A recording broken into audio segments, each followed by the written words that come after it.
the W, and the C. Then he said, I was getting 100-pound. I don't even know what that is. Then he said he was getting 20 kilos of the C from a couple of sources. He said, I was running that to Texas. I guess that was where he was going to take it. He said he paid $12,000 a kilo here and selling them in Texas to his friend for $26,000 a kilo. So he said he made $280,000, and then I did that every month. That's what he said, until he was busted. Then he said he got a 10-year prison term for that. Then he was shooting skyrockets at his mom's house. I don't even know what that is. And one of them went sideways and lodged into a cypress tree, causing it to catch fire, which then started to catch his neighbor's house on fire. Then he said, I got up on the house and put it out, but the police said I was a hazard to the community because of all the house fires had wood shingle roofs. And then he said he was arrested for fire inhabited building because his neighbor and her daughter were in the house. And then he said he got wrongful burning for the cypress tree burning and got charged for possessing and discharging skyrockets. All of these were felonies, and even though it was an accident, I was tried and convicted. That's what he said. And he received a 6-year, 8-month prison term for that.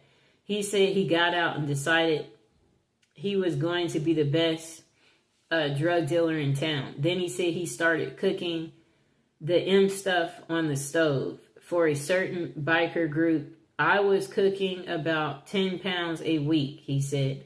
I made over $1 million in around 8 months.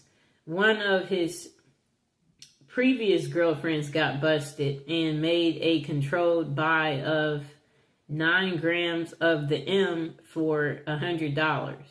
She took it out to the cops outside, and he tested it and took in Abbott to a judge, and a warrant for search and seizure was approved. They raided his house and caught him with 11 pounds of the M and 9 pounds of the W, 3/4 of an ounce of the C, and 10 grams of the H, about 1,000 narcotics in pills. It's too much stuff he has on here. So then he said they got $300,000 in cash from his safe when they caught him. And last but not least, he had 3 firearms. Then he said he got a 10-year prison term for that. After he got out and was on parole, he got caught with 3... I don't even know what that is, but he was caught again with the M and got 2 years for that. Then he said he got out and gave his, some officers, okay, so they tested him for the H, and yeah, he was guilty. Then he said she came back with the police and raided his apartment, so he got in trouble. They found more of this stuff in his girlfriend's room or something.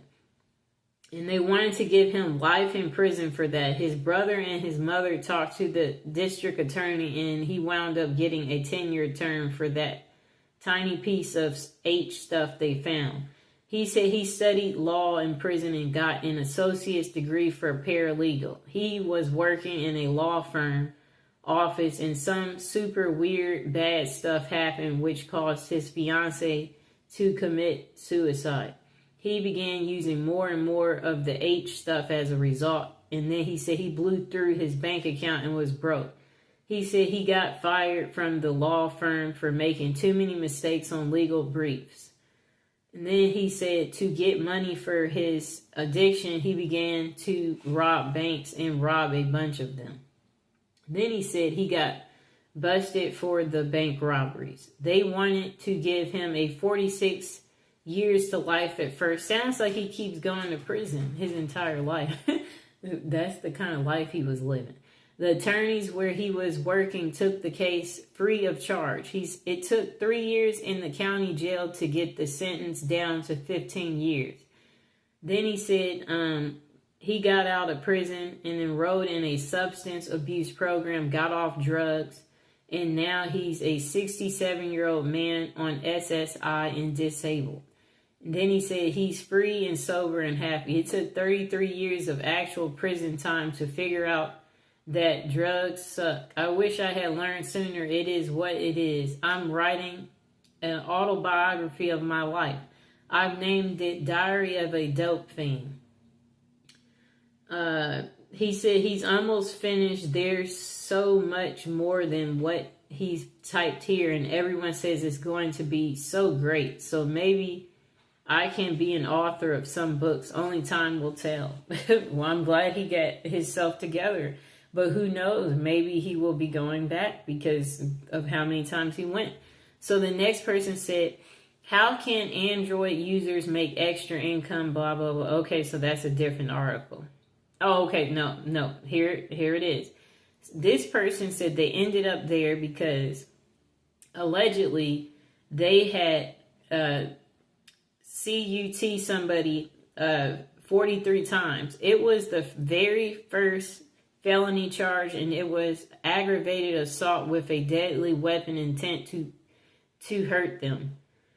It was trying to give they were trying to give her life for her first felony for the first time, really being in serious trouble. After sitting almost 2 years, her lawyer got her out. They were able to establish that she had PTSD due to getting, she was in some type of domestic situation for 10 years of her life from her ex-husband. And so she blacked out when really upset, and she started, having some type of abuse go on with him. All she remembers of him is him punching her in the nose and remembering. Okay. So, yeah, okay. I'm skimming through this. So she says then she was only 30-something years old, and she said, can you imagine, it's been her life has been in prison, and you're only 30-something. That's a long time to be in prison. Now I'm a good girl. I don't mess with the, whatever that is. Okay, so that's how she got there. Next person.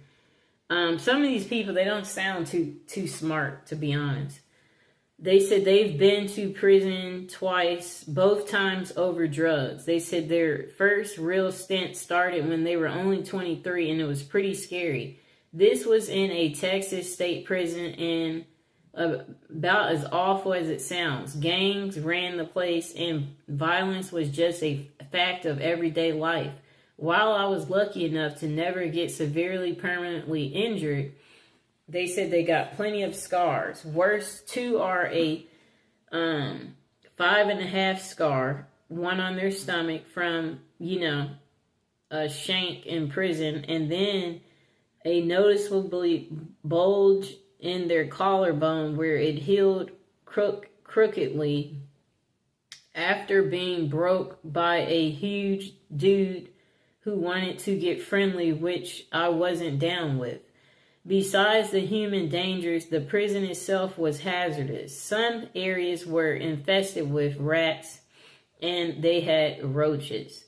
This was their big risk everywhere. Then they said, I guess they're trying to say it would get hot in the cells. 115 was like the temperature at their prison. Then he said guys occasionally died when they were, I guess, put in the hole, I guess he's saying.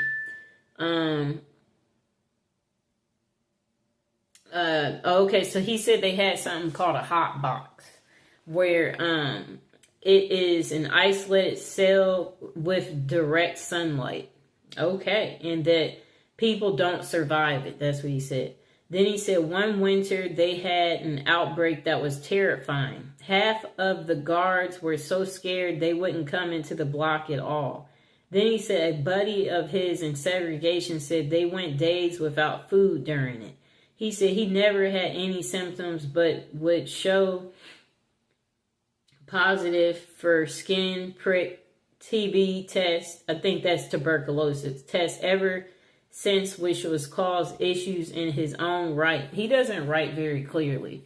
No wonder he ended up in prison. Then he said the second time was in a federal prison up in Kentucky. It wasn't fun by any means, but was significantly safer. He said guards in the federal system are better paid and as a result much more professional and less corrupt. There were still some bad ones, but they were the exception rather than the rule. So his first prison seemed to be in Texas, where it was super hot. Then he said, you also had access to drug counseling and a GED program if you didn't graduate high school. He spelled GED wrong. They were underfunded, but I'd say there was much more focus on rehabilitation rather than just warehousing people. Then he said, don't get me wrong, there were still some gangs and violence. People who claim federal prison is like summer camp are mostly lying. The true club feds went away in the 80s. And then he said, this wasn't a fun place to be, but it also wasn't nearly as awful as his time in Texas. Okay. The next person. Let's see. Okay, so this person said what they did was violate every trust ever given. This person said they stole everything. Let me see. And drove drunk. That's what they said. So that's a DUI. They said they got busted with drugs. They said they had stolen cars. They were carrying weapons and just basically being a menace to society and a disgrace to their family in every way imaginable. They said they didn't care about anything, anyone, any law, or even getting caught. They said they didn't care about jail or prison. They said, I wanted what I wanted when I wanted it. And they said the consequences was loss of trust, freedom, and pain. They said they did this for years, but the point is he wants to make was that whatever he's saying there, he was trying to, this doesn't make any sense. I guess he used drugs to escape or something. Well, anyway, he said he's been out for many years now. He never went back and found a place in people and God that could help him address his real issues that were causing his behavior. He said he's been sober for a long time now and still struggles to be a better person sometimes. And that he has no desire to go back to any of the madness of his former life. Well, duh. Okay, let's see if we see something else interesting. Okay, so this person said, which time? That means they ended up going multiple times, which I guess people who do end up going, that sounds about right. They go multiple occasions.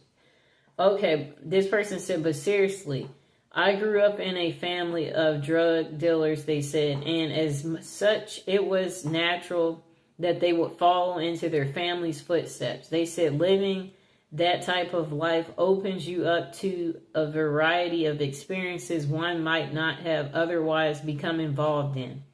Then they said among the worst for them was when they were using the H.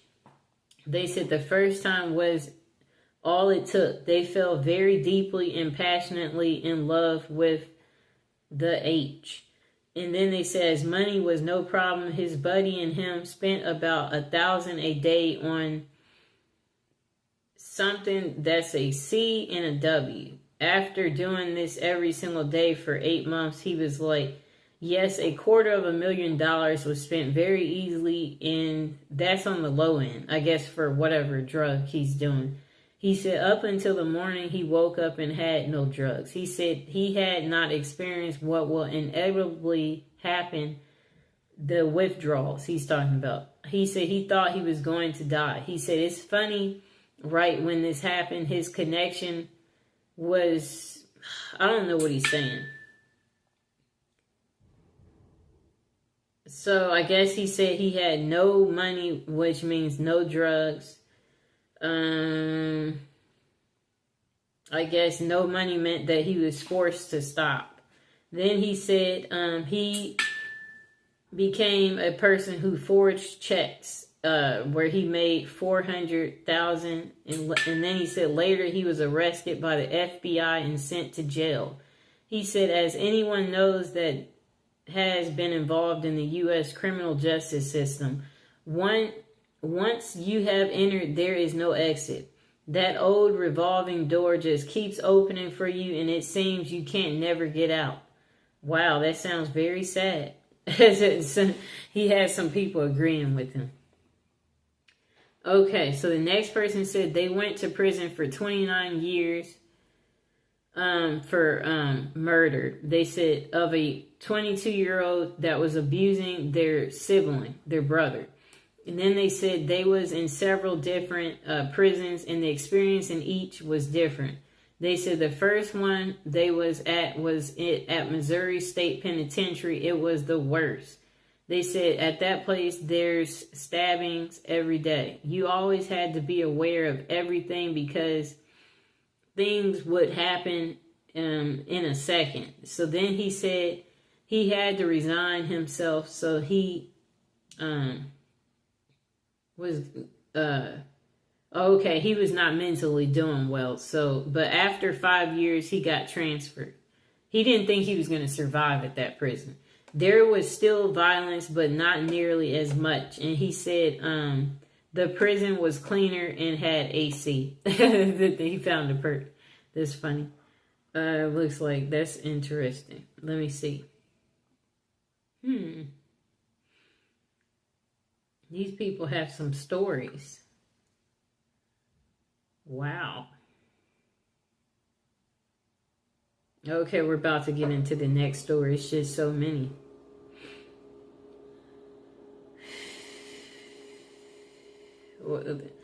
I scrolled down too low.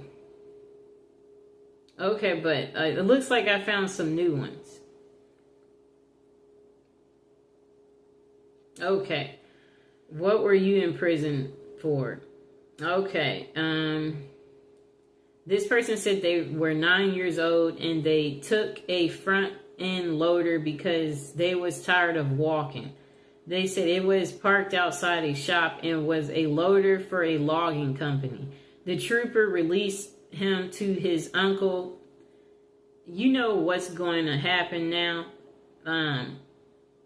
He got a whooping from his parents or something. Then he said 10 years old that he had taken a motorcycle and went to juvie. He said he did 3 days and walked out still a bad person, he said. He said, I went into foster care where he skipped from home to group homes for 2 years and went home to his mother at the age of 12. He said he had told his case manager, I'll keep running. 12 years old, and he said he broke into a class where he had taken food and got a probation officer. While on probation, he said he burglarized businesses and stole cars and 3-wheelers, 4-wheelers, trucks, and boats. He said he had taken a truck belonging to the telephone company and paid restitution. Then he said he burglarized a home and had taken their food, money, guns, and anything he thought he needed. It's too many on here. Okay, I'm just... So he said he burglarized 2 businesses too and got caught with 2 loaded firearms, and he was sentenced to 2 years but not to exceed his 19th birthday.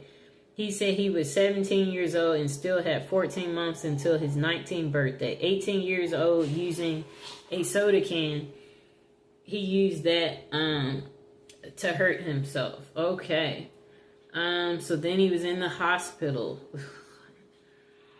Jesus Christ. Okay, his story, it's just too much to it. I don't think I can continue to read this because it's just nothing but showing how psychotic the person is. Okay, on to the next story. Why can't these people have simple stories? This person said they're writing this anonymously and they are sure you'll understand. They said they went to prison for ignorance. They said they had operated a computer repair business. One of the computers they were working on had child stuff on it, bad stuff. Then they said they never viewed the stuff. They said they never knew it was there and they still don't know if it was or was not. Then they said his wife's ex-husband was a massive collector of that bad stuff.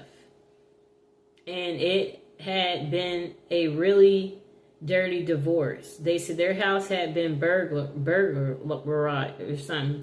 Our cars had been vandalized and her ex had even followed them around town a time or two with a rifle. Okay. So then he said one early morning the FBI entered their home and dragged them out of bed, at gunpoint. They confiscated nearly 30 systems from their home and business and disappeared with them. I don't even know what that is. He said no search warrant was served, no Miranda rights were read, and only identification presented was a business card. And then he said that his wife and him could believe they were actually being visited by the real FBI officers and not a group of imposters. Okay. So then he said he spent 20 months in a tiny county jail, during which time he believed he had a stroke. No medical care was provided. Then he said in prison that he had been stabbed with a pencil after about 2 months at the jail and placed in solitary confinement from that point on, and no medical care was provided. I guess there's privileges in the real world, but not there. Then he said he was forced to accept a plea bargain to prevent his wife from being jailed for the possession of the stuff. Then he said 2 public defenders actually told him to accept the plea bargain or they will go after his wife. Then he said he signed a plea bargain accepting responsibility for possessing a photograph in return for a 3 to 5 year sentence. Ooh. Then after he accepted the plea bargain, he was removed from the county jail to a federal detention center. Then when he finally appeared before the judge, the prosecuting attorney requested he stand before the court and tell where he had gotten the picture before the judge ruled on his sentencing.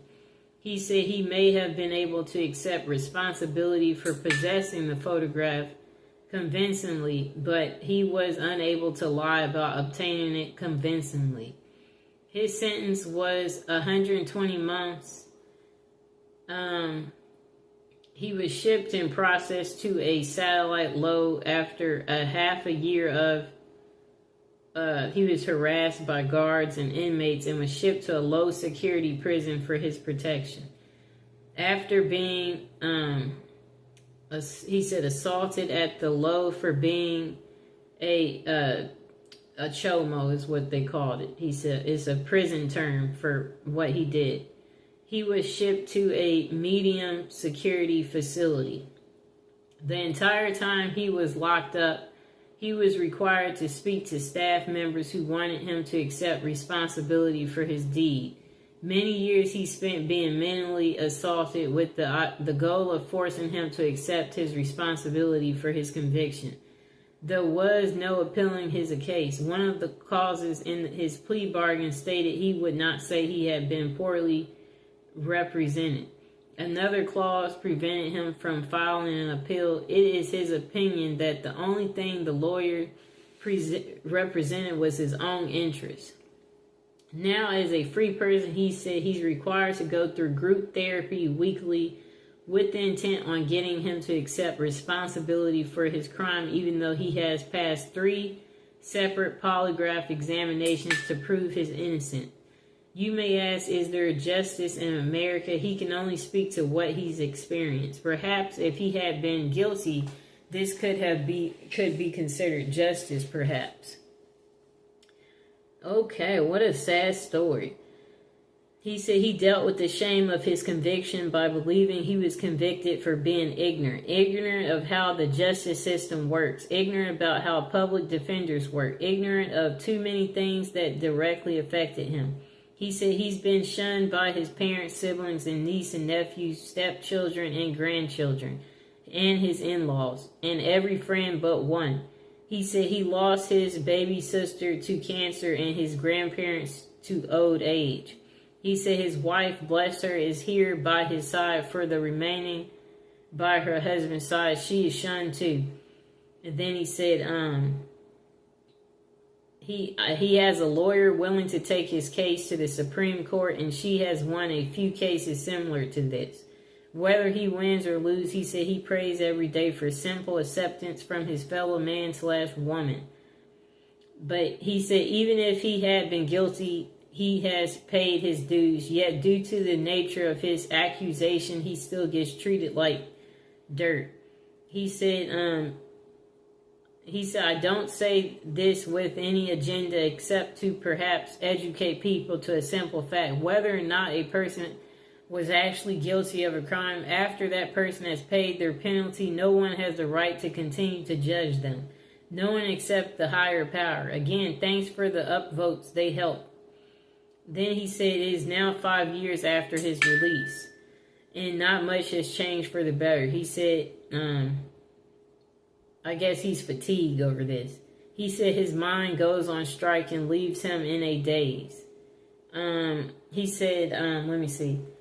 His life was destroyed by our legal system. And then he said, update, 6 years after his release. I keep praying it'll get better. 7 years after his release. He said, I have some of the answers and see I need to clarify a few things.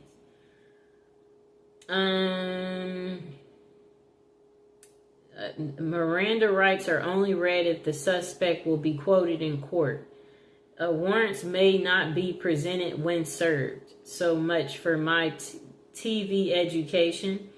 Then he said, whether I was the person who obtained the picture or not, he said he was still the person in possession of them. Next thing said, things are better. That's what he said. Number 5, to those who have a choice, do not ever accept a public defender. Wow. Then he said 9 years after his release, he has a lawyer now. He said he finally is able to submit a FOIA request. There was a confidential informer in his case. Because of the informer, his case had been sealed. Then he said also because of this informer, the warrant that had been signed and sealed by the magistrate, the warrant was expedited because it was believed he had the ability to destroy the evidence if allowed the chance to do so. He said currently the courts have ruled he no longer has to register as a sex offender list until the courts rule in his case. Okay, so he said he's not on that list no more. Then he said 11.5 years in prison, 5 years on supervised release, 9 years on the list of the bad list. And it appears the courts will now clear his record. Wow, I guess he had tough time. You know, that was a crazy story. This person said they used some type of tool and got someone 43 times. They said it was the very first felony charge, and it was an aggravated assault with considered a deadly weapon, intent to harm them. They were trying to give that lady life for her first felony, for the first time really being in serious trouble. After sitting almost 2 years, her lawyer got her out. They were able to establish that she had PTSD due to getting in a domestic dispute with her ex-husband. Okay. Let me see.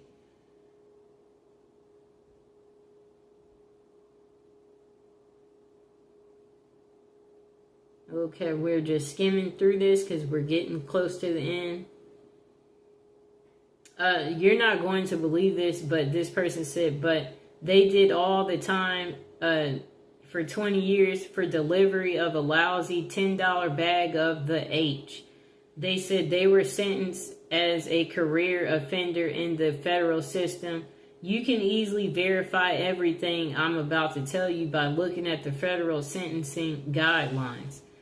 And then he said, anybody who has been convicted of 2 prior felony drug convictions or 2 prior felony violent convictions or 1 of each as a career offender. Okay.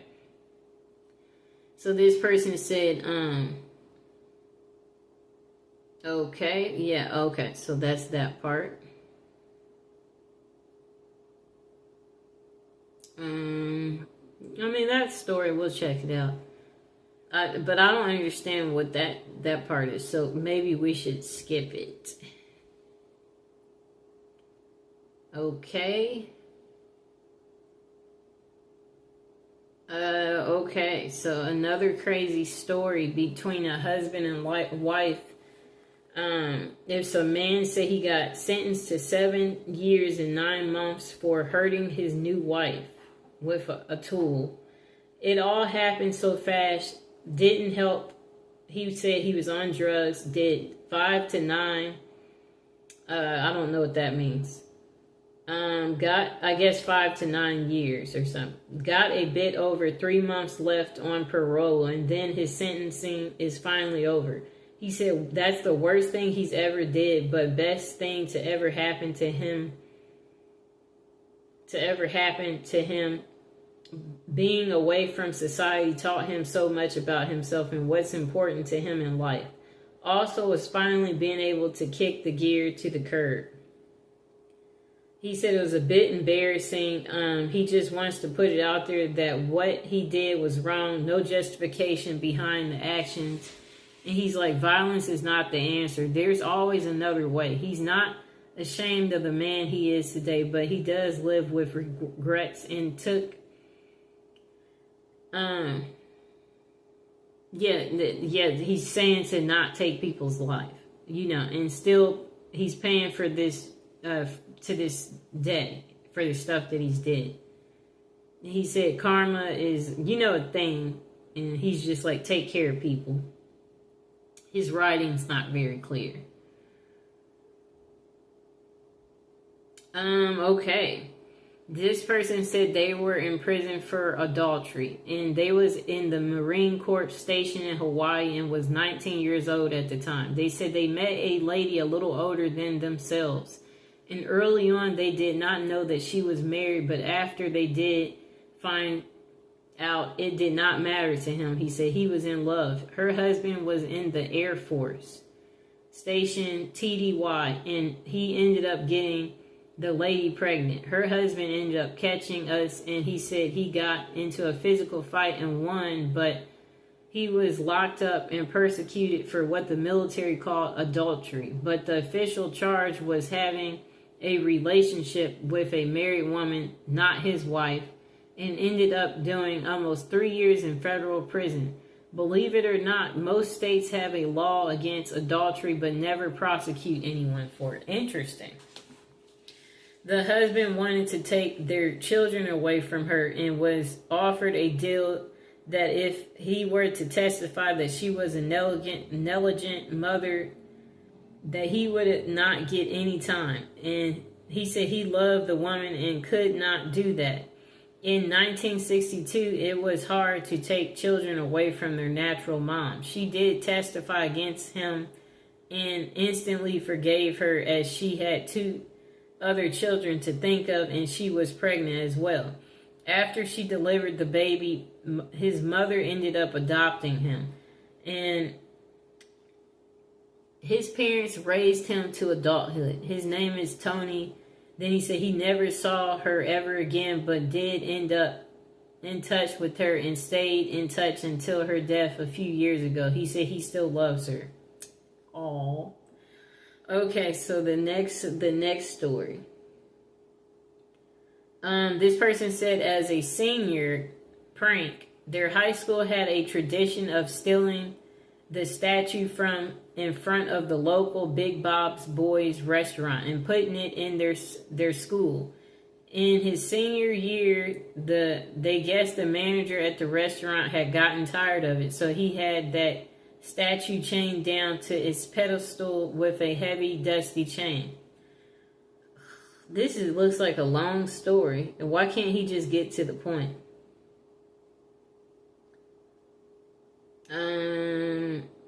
Okay, that story seems to be too long. Okay, so this is a story from a woman. Most people claim to be innocent while incarcerated, and then she said she was completely innocent. She said she was born in prison. The story of how her parents ended up in New York in 1970 varies upon whom you speak to. Some family members claim that her father was a member of the Weatherman Underground and that he made bad stuff to sell to the Black Panther Party. Others claim their incarceration was due to a fight they had with a landlord in Northern California. Others just claim ignorance. Okay, her story seems too long.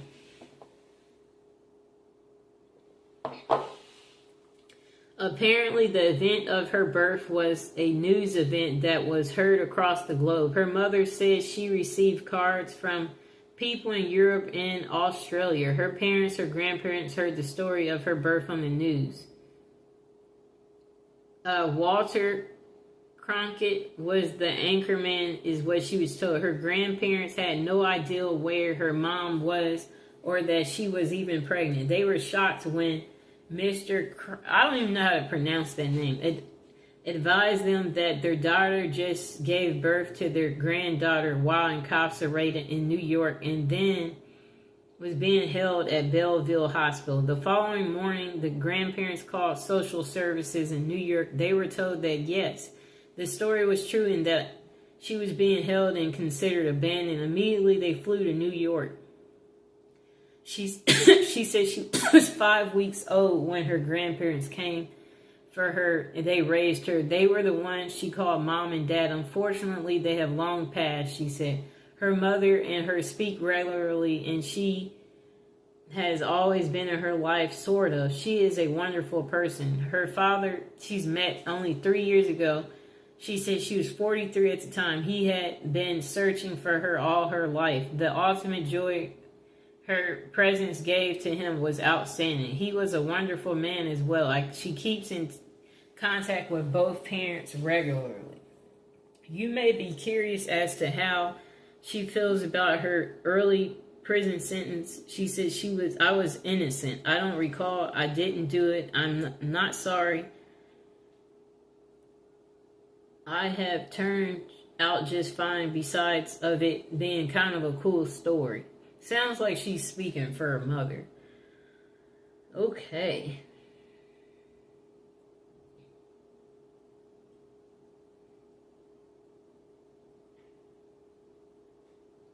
Okay, so that looks like a long story. Wow. Some of these stories are just entirely too... This person said they murdered a man who was... Okay, no.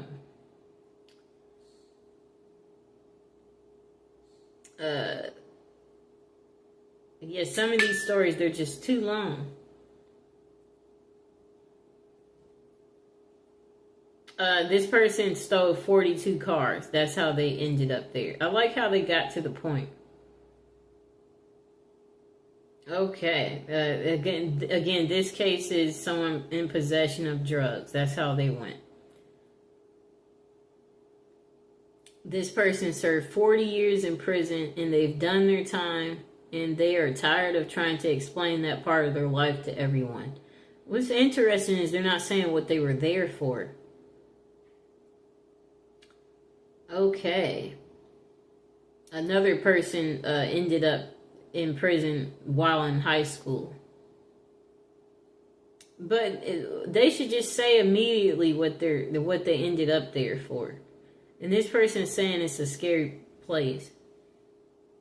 They said they ended up there their freshman year, and that they were on the basketball championship team.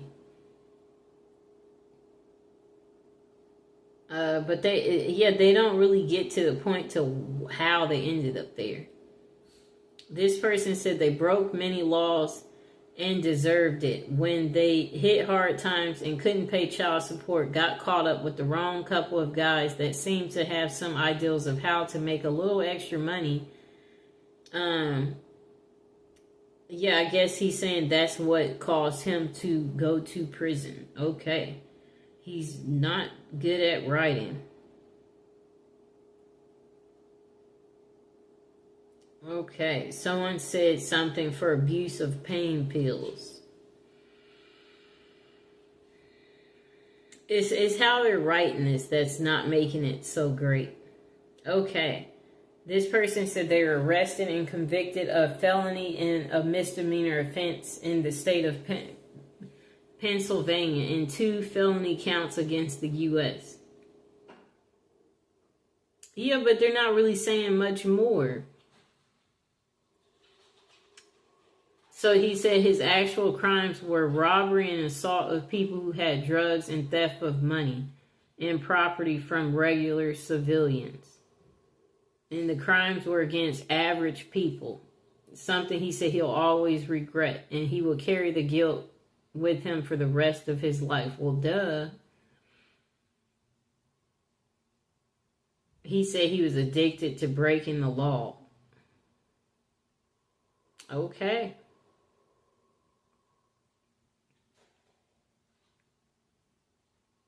This person said murder of an innocent person with their hands. Okay. They said it was a mistake. Not on purpose. But they could not have proven it to be a mistake. And they said they didn't deserve the conviction. Really? Okay, so, okay. We'll probably do one more story. This person, she says she ended up there because of forgery. It started because she just turned 18 and was a server and moved into her own place. She didn't realize how hard it was to pay bills and live on her own and had rent due. So she started to change credit cards and to say she got a $15 tip instead of a $5. Well, it was working so well, I changed a check to $100 more. And after 2 months, then she said she got caught. Then while she was waiting to be sentenced for that crime, she got married in Kansas to someone she hardly knew and they wrote checks from his closed out and cashed them on his savings account. All this simple mistake, or what she thought, got her a total of 7 felonies, 8 misdemeanors, and 4 years and 8 months in prison. She says she's been out for 15 years with never going back and no new charges. That's the one thing she learned. Okay. This person said,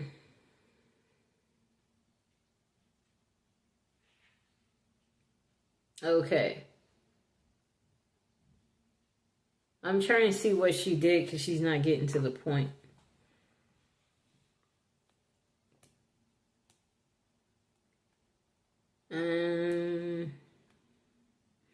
Okay, let me see.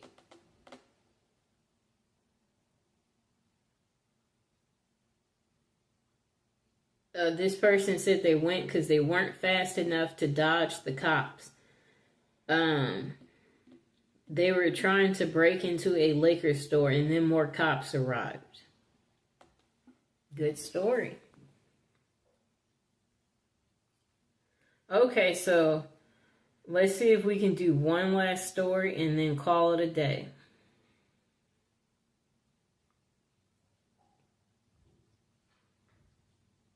Okay, this will be the last 2. This person said they were 45 when they first went to jail. There were more than a few reasons having all-night party at their house was one of them. Police informant neighbors didn't help having girls argue out front of your house in the morning. Didn't help. It was mostly because they were a drug dealer. Having so many people coming in, going. Also, they were charged earlier for trying to disqualify other stuff. I don't even know what that means. The police had a warrant for their arrest and caught him with drugs. He said he was caught on a Sunday, went to court next day, no bail, straight to jail. Okay.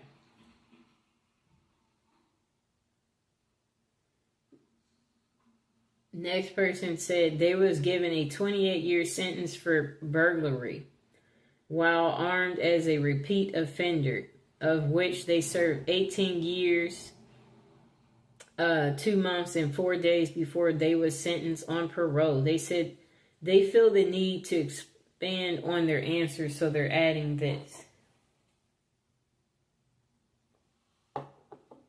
In Wisconsin, armed burglary is a Class B felony and carries a maximum of 40 years. They said also they had a sentence enhancement for being a repeat offender, which adds another 10 years. Then he said he received 28 of a possible 50. 28 out of a possible 50. Okay, of 50 years. 28 years instead of 50, which was the maximum. He said he also had a felony assault charge, which he received 10 years of probation for. Okay. And he had a consecutive burglary conviction. Other factors were that he had 2 prior felony convictions that he received when he was in adult court at 16. So that was at age 16. He was given 18 years and 2 months. Goodness gracious. That's the majority of his adult life. And here's Mr. Fox, after talking about such negative stuff. We hope that you seeing Mr. Fox makes it all better, because if you guys enjoyed the video, please like the video, please subscribe to the video, and please share it and tell me how much you like Mr. Fox. And yeah, that's the end of how people ended up in jail. It was just a series of stories that I selected and read online. Quite entertaining.